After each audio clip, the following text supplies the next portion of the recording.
With Martin St. Louis guaranteed to be around for another few years, there's a lot of questions circulating about the rest of the coaching staff. Trevor Letowski, Alex Burrows with the special teams, even JF Goule and Laval. And there are some serious question marks as to whether they will also be re-signed long-term to be around Marty. We got to get into that and some recent speculation. Plus, how Nick Suzuki said, as we brought up yesterday, Juraj Slafkovsky could be a top 5 winger in the NHL, and a bit of a deeper dive into that. And a great note on Jake Evans as he says something that, well, we all love to hear. So stick around for all of that coming up on this episode of Habs Digest. But before we get into the video, guys, not going to ask for likes and subscribes. Just want to remind you guys that we're still doing our weekly live streams Monday, tomorrow, maybe today, whenever you're watching this video, April 22nd, 6:15 p.m. Eastern. We're going to be doing a lot of prospect talk, a lot of draft lotto talk, some people rising and going down, Cayden Lindstrom with some injury worries. If you want to come to our stream, talk with us about all the latest things Habs, come around tomorrow, April 22nd, for that at 6:15 p.m. But it's time to get into the video, Jesse, and we got to start with Jake Evans. And he wants to be here long term. Now, I am not ashamed to say I love Jake Evans. I think he is one of the most underrated pieces of this team and has been for many years. And, well, he said something pretty great. He said, I want to be in Montreal long term. And to expand on that, he said, I'd like to play here. I like the direction the team's going, and I want to be a part of all that. And he's been a great player, a great support player for the Habs. I mean, in that poll I put up the other day, wondering defensive player of the year for the Habs, a lot of you selected Jake Evans. And while his point production has not been where it was a couple of years ago, he still got 28 points in 82 games this year, Jesse, while being a defensive specialist, great on the faceoff dot, great team guy.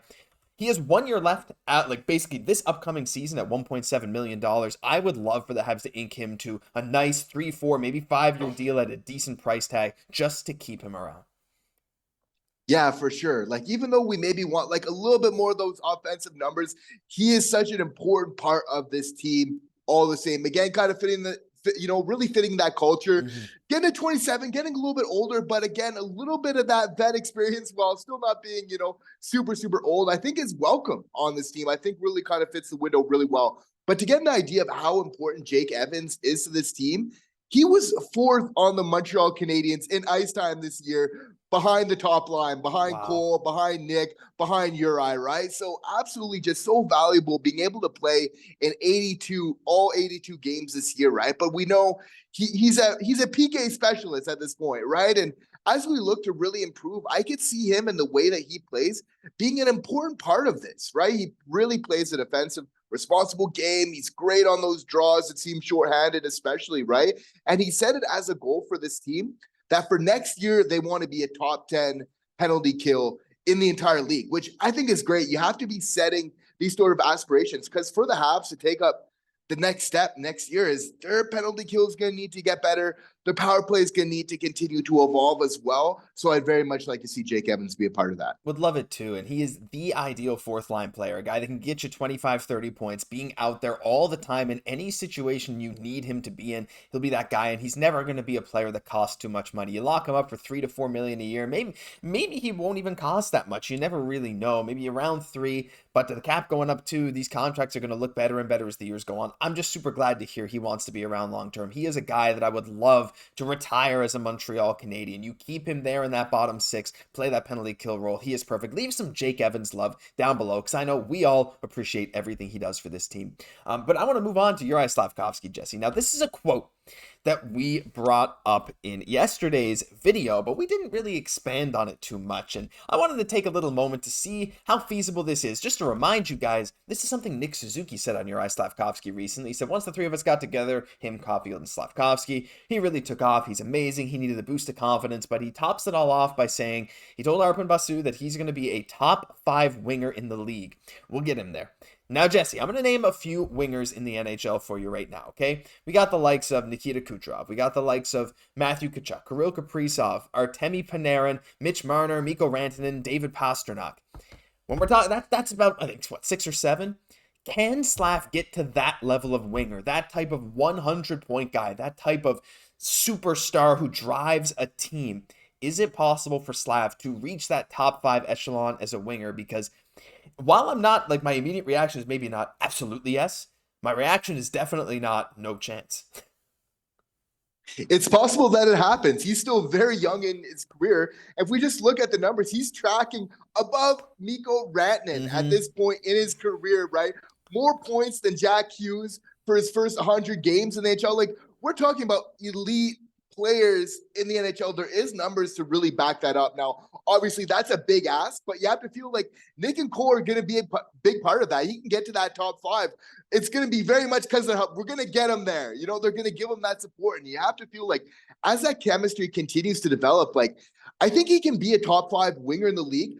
Not necessarily because he's getting the points of Kucherov, kind of thing like that, but the points being there, but maybe a little bit less than a Kuchi. But then, like, because he's able to win so much more battles, because he's able to just contribute to winning play so much that he's still in that conversation. The points are maybe very good, not quite there, but just that overall effect, right? But this is coming from Nick Suzuki, who we have to remember, friends, like, has a very high hockey IQ. Like, this guy knows the game, and he's kind of soft-spoken. Like, he doesn't say something unless he's got something to say, unless he believes he's a confident young man as well, right? And rightfully so.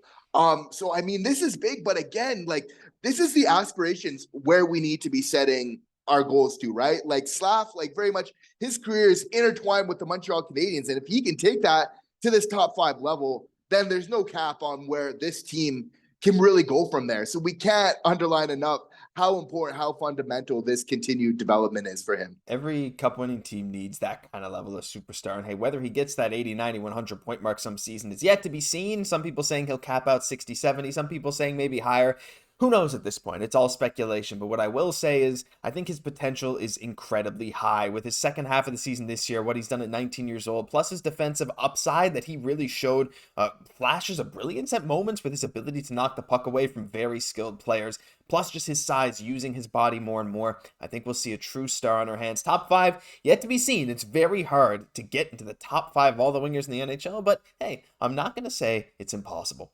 Final thing though, Jesse, we got to talk about some Habs coaching staff stuff, and there's a lot to get into here, but I wanted to start with the NHL staff, because as we know, Martin St. Louis, they picked up his option. He's going to be around for a few more years. That's great, but the problem with that is the rest of the staff, well, they need something to happen too, and of course, St. Louis' contract was settled. The GM said he doesn't believe he needs to add a coach with more experience behind the NHL bench, noting that Trevor Letowski, Alex Burrows, and Stefan Robida have all had plenty of experience as NHL players, and each has their own individual assets. And of course, Kent Hughes said he doesn't believe he has all the answers when he was talking about St. Louis. And he said gives us reassurance that where we see issues, they're bright and motivated and dedicated to fixing those. But Jesse, like, I know the Habs have gone into a new generation, kind of a new theory of coaching. There's so many ex-NHLers on this bench. Now, that's not the weirdest thing in the world, but it's a different mentality with Coach Marty.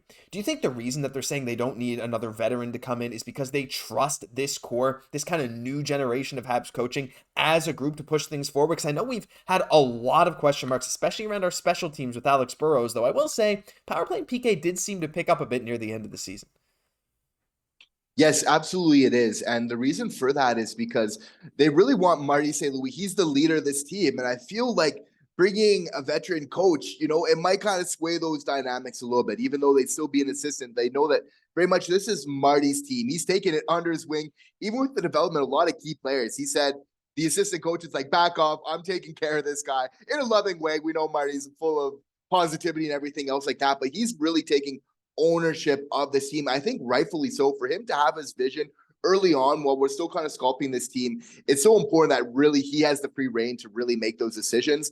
I feel confident, in his crew that he has as well, though. I feel like Trevor Letowski has taken some big step up. I obviously saw him as being the interim head coach while Marty St. Louis was away, and I was really impressed. I think, a fair point that you brought up, Josh, prior to the show is just like, probably the one area that we do need to improve on, and getting back to our previous segment, is the special teams. So if there's one guy that you feel is maybe a little bit more on that hot speed, it's, Alex Burrows, right? And you get the conversation that's coming up from media, and it's a fair question. Like, would we benefit from a little bit more of a veteran sort of line? We know Marty's obviously, doesn't have a ton of coaching experience as it is, as well as the rest of the coaching staff, but they feel they make up for it as being NHL players, right? And I feel like that's so important, that this is really Marty's team. You got to really let him see it as it's fit. And I think Kent Hughes has full trust in that. I think so too. But, one thing we haven't necessarily seen a whole lot of is the X and O's versus the developmental side of the coaching. And that's where a lot of people's question marks come up with Martin St. Louis. And I'm not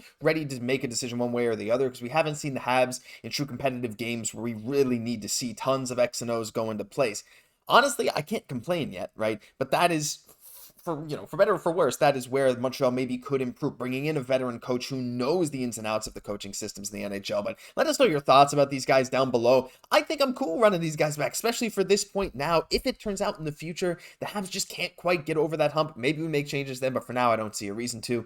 But the final thing, Jesse, is JF Wool down in Laval. We'll be quick with this one. Got a few things to talk about, though not this one here. Like, for example, Laval out. Now they're out of the playoffs. They missed the playoffs this year, and they bowed out quickly. They lost Friday's game after they built a precious 2-goal lead. There was no margin for error. Now that dust has settled, the next question becomes whether the Montreal Canadiens should trust the current bench boss, Jean-François Houle, to bring the current group of prospects to the next level. And when you're evaluating the players, the coaches and stuff, you basically need a coach down there who can do a really good job of preparing people for the NHL. We saw it happen with Harvey Pinard and Alex Belzile. We saw it happen with Arber, Xhekaj, Yoel Armia this year, right? Justin Barron, maybe a bit less, Joshua Roy even. But there's a point of diminishing returns when it comes. This is from an article from Marc Dumont, by the way. I'll link it down below. Giving coaches another kick at the can. Habs failed to move on from Lefebvre and Michel Therrien. Anyway, but we haven't reached that point with Houle. But Jesse, regardless, when we're talking about JF Houle, we need to make sure that he is that guy that we want developing these guys like Reinbacher, maybe Hudson, Joshua Roy, Logan Mailloux, whoever ends up down there that might come up to the Habs in the future. Mesar, Beck, Engstrom, who knows? Is he the guy? That's the big question mark now. I think he showed some really good things. Like we've said, we saw some great transitions from the AHL to the NHL these past 2 years. But yeah, I don't know. I feel like this is one of the bigger question marks in the organization. I feel like he is the guy right now because it really comes down to development, right? Is our AHL coach doing a good job of conveying the message so that when the players come into the NHL, that they know the systems and that they're ready to play, plug and play right from the get-go? We see him from Joshua Roy, J-Boy, as I like to call him. He was ready to play when he came up. We got Mailloux. He was ready to go. Struble, obviously ready to go. We saw Xhekaj really benefit from his time in the AHL, right? So for me, that's the big thing is, with our prospects, are they ready to play? Do they understand what their responsibilities are? I feel like so far, JF Houle is getting great notes for that. Obviously, this is tough for him here because there's just so much flux with the injuries, with the call-ups when you have a young team like that, right?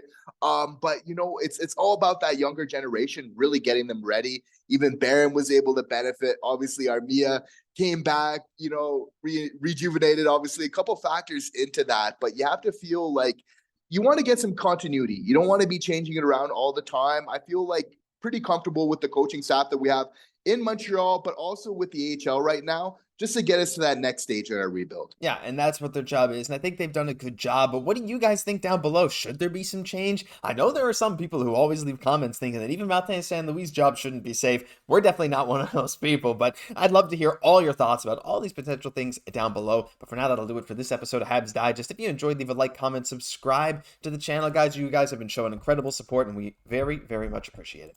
I'm Josh Gosse, my co-host, Jesse Poirier. We'll catch you in the next one.